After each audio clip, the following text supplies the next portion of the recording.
연애를 하면서 저희 결혼 정보에서 의뢰하시는 분들도 있어요. 제가 안 받기는 해요. 제가 지금 남자친구가 있는데 사실 결혼 상대는 아니에요. 결혼 상대를 찾고 싶은데 가능할까? 그럼 헤어지고 오세요라고 얘기는 하죠. 요즘 남자분들도 그렇지만 여자분들도 결혼에 대해서 망설이시는 분들이 많이 있더라고요. 그런 이유들을 좀 들어보면 육아 때문에요. 경력이 단절될까봐요 등등 이런 외부적인 요인들을 굉장히 이유로 많이 드시는데 제가 이번에 연말에 저보다 나이 어린 동생들 비슷한 또래의 친구들과 와인을 한 잔씩 하면서 얘기를 했더니 그들의 속마음을 제가 들을 수가 있었어요. 진짜 결혼하지 않는 이유가 정말 따로 있더라고요. 그동안에 제가 외부적인 이유들만 얘기를 했다면 그녀들이 결혼을 하지 않는 내면적인 얘기를 깊게 한번 오늘 드려볼까 합니다. 모든 여성분들이 다 이런 건 아니지만 오늘 영상을 보신 여성분들은 어느 정도 공감을 하실 것 같고요. 남자분들도 이런 여성이 있다는 걸 좀 알고 내 여자친구가 만약에 이런 걸로 고민을 하고 있다 그러면 다독여 주시면 좋을 것 같아요. 첫 번째입니다. 트라우마입니다. 아니, 결혼도 안 한 사람이 트라우마가 있어요? 왜냐면 우리가 성장하고 접촉하면서 영향을 가장 많이 받는 공동체가 가족이잖아요. 아, 어릴 때부터? 그렇죠. 예를 들어 부모님의 이혼, 폭력 이런 거에 노출되다 보면 당연히 결혼을 안 하고 싶다는 생각이 들 수밖에 없겠지. 내가 나중에 결혼하면 내 엄마처럼 될까라는 그 두려움.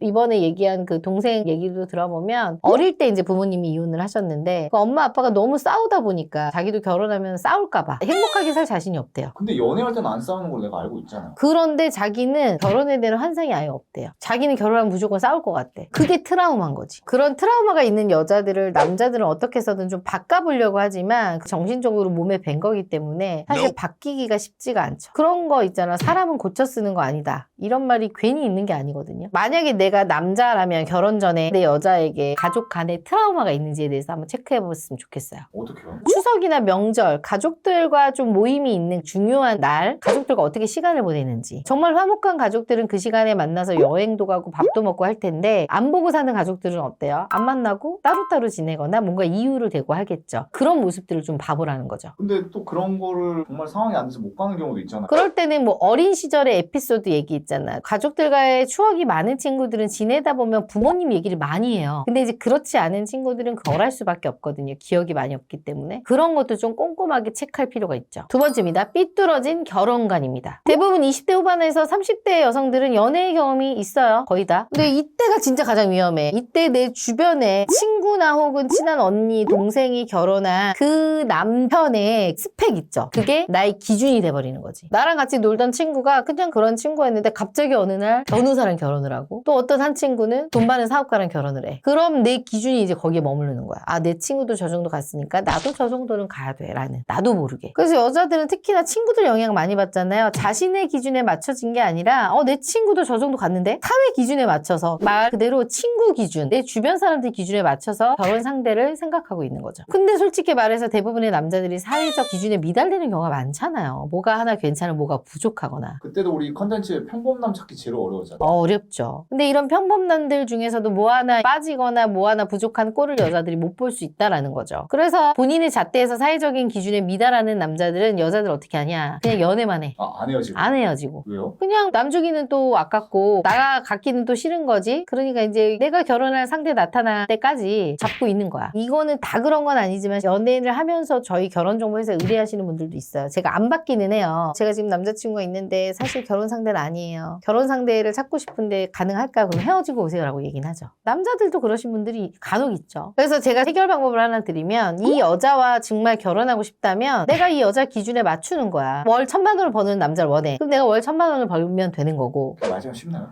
이 여자가 서울에 있는 아파트를 소유하는 걸 원해. 그럼 내가 아파트 소유하는 거야. 죽어라 일만 해야지. 근데 내가 그 기준에 못 미쳐. 그럼 어떻게? 과감하게 헤어지세요 그냥. 헤어지는 게 답이에요? 당연하죠. 다른 방법은 없어? 없어요. 어떡할 거야. 근데 그 기준이 내가 너무 치고 올라갈 수 없는 그런 거라면 나를 갉아먹는 거잖아요. 그건 나는 아닌 것 같아요. 실제로 남자분들 이런 경험 하셨을 거야. 장기간 연애했다 헤어지셨거나 장기간은 아니더라도 이런 이유로 헤어지는 경우도 있을 거예요. 내 거 유튜브나 보면서 살겠지 뭐. 근데 구독은 누르고 보려나 몰라. 누르라고 강요하는 거예요. 누르면 뭐 돈이 나오나요? 아니요. 20만 갈 수 있잖아요. 기분이 좋아져요, 제가. 세 번째입니다. 막연한 두려움. 이게 진짜 실제 이유더라고요. 경제적인 이유도 있지만 주변에서 결혼해서 살고 있는 언니, 오빠들 보면은 와, 진짜 저거 어떻게 나도 감당할 수 있을까라는 현실에서 오는 것들이 가장 큰 것 같고요. 그다음 주변에서 또 이혼도 많이 하잖아. 결혼을 뭐하러 왜 혼자 살아? 이런 분들도 많잖아, 주변에. 이렇다 보니까 굳이 해야 되나? 이런 생각도 하게 되는 거고. 그래서 이런 것들을 막기 위해서 차선책으로 동거를 또 많이 하시더라고요, 은근히. 근데 동거가 결혼이랑 거의 비슷한 거 아니에요? 비슷한 거죠. 혼인신고만 안 했던 것 뿐이지. 결혼은 어찌됐건 법적으로 나를 묶어놓기 때문에 그 사람에 대한 모든 것들을 같이 공유하고 책임을 져야 되는데 동거는 어때요? 그렇지 않잖아. 그냥 같이 사는 동거인일 뿐이야. 그 사람의 가족이나 이런 걸 굳이 안 만나도 되는 거거든요. 그러니까 동거를 오히려 더 해야겠다라고 하시는 여성분들도 은근히 많더라고요. 아, 그래서 이거 동거가 길어지면 길어질수록 오히려 결혼하는 게 더 어려울 것 더 힘들지. 그게 똑같은 거야. 연애도 너무 길어지면 결혼하기 힘들듯이 동거도 마찬가지예요. 제 주변에도 이렇게 동거하는 친구들이 몇 명 있었어요. 근데 이제 이거를 말 안 하는 거겠지. 주변에다가 그냥 조용히 하는 것 뿐이지. 우리 주변에도 지금 많을 거예요. 제가 그 아는 동생도 20대 후반인데 내가 너 왜 이렇게 이쁜 나이에 벌써부터 동거를 하냐 그랬더니 언니 저는 결혼에 대해서는 아직은 두려워요. 말 안 하고 그냥 이렇게 서로 알아가면서 지내는 게 편해요. 라고 얘기하더라고요.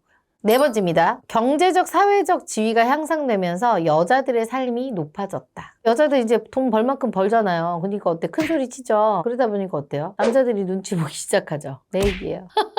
맞벌이 하시는 여자분들은 다들 공감하실 것 같아요. 요즘 여자들이 벌 만큼 버니까 어때? 취미도 갖고 여행도 많이 가고 본인 혼자서 쓰고 남을 만큼 벌잖아. 어찌됐건. 남지는 않더라도 본인이 쓸 만큼은 버시잖아요. 그러니까 뭐 신경 쓸 게 없는 거예요. 너무 편하지. 결혼함으로써 이런 것들을 다 포기해야 되는 못하지. 애도 낳아야지. 몸 관리도 해야지. 결혼을 하게 되면 기회비용이 너무 크다 보니까 이걸로 따지면 어때요? 뭐가 더 훨씬 이득이에요? 결혼 안 하는 게 더 이득이니까. 자신이 이렇게 이뤄놓은 거 있고 즐기던 게 있는데 그걸 다 내려놓기 좀 어려울 것 같긴 해요. 그렇지. 그래서 이렇게 개인적인 삶이 굉장히 중요한 개인주의적 성향을 가진 분들은 결혼하잖아요. 그럼 남자도 외로워지고 서로 좀 불행한 것 같아. 근데 이런 거를 연애할 때 분명히 알아내는 방법이 있어요. 이런 분들은 연애할 때 티가 딱 나거든요. 약속을 쉽게 깬다거나 내 기분에 따라서 아니면 내 스케줄에 맞춰서 오빠 나 이날은 너무 바빠. 오빠가 내 시간에 맞춰줘. 매번 이렇게 요구하거나 내가 그 사람의 편에서 생각하는 게 아니라 내가 원하는 시간대로 그 사람을 끌고 오는 거지. 매번. 남자가 아니라 여자가. 여자가. 만약에 혹시라도 이런 것들이 보인다면 저는 뒤도 돌아보지 말고 헤어져야 된다고 생각해요. 왜냐면 이런 분들이 결혼해서도 개인적이야. 만났는데 이 여자가 진짜 결혼하고 싶은 여자다라고 생각이 된다면 결혼에 대해서 그냥 미리 얘기를 솔직하게 하는 게 좋을 것 같고요. 혼기 차서 얘기하는 게 아니라. 미리 그냥 얘기를 솔직하게 까놓고 하는 게 좋을 것 같고 상대와의 의견 차이가 있다 그러면 분명히 대화는 좀 많이 해서 풀어 나가셔야 될 것 같아요. 만약 여기서 진짜 초반에 했는데 정말 현실적으로 좁혀질 것 같으면 만나도 되는데 만약에 안 될 것 같다 그러면 어떻게 해야 돼요? 빨리 헤어져야죠. 변하지 않아 사람은 생각이. 오늘은 여자분들이 진짜로 결혼을 망설이는 이유에 대해서 얘기해봤는데요. 무작정 뭐 여자들은 왜 저래 이렇게 생각하기보다는 남자분들 입장에서는 아 여자들이 저럴 수도 있구나 라고 한 번쯤은 생각해보는 계기가 되셨으면 좋겠습니다. 그렇다고 다 뭐 이해하라는 건 아니고 너무 여자가 지나친 요구를 한다. 그럴 때는 반드시 그 관계를 끊는 거를 저는 추천드립니다.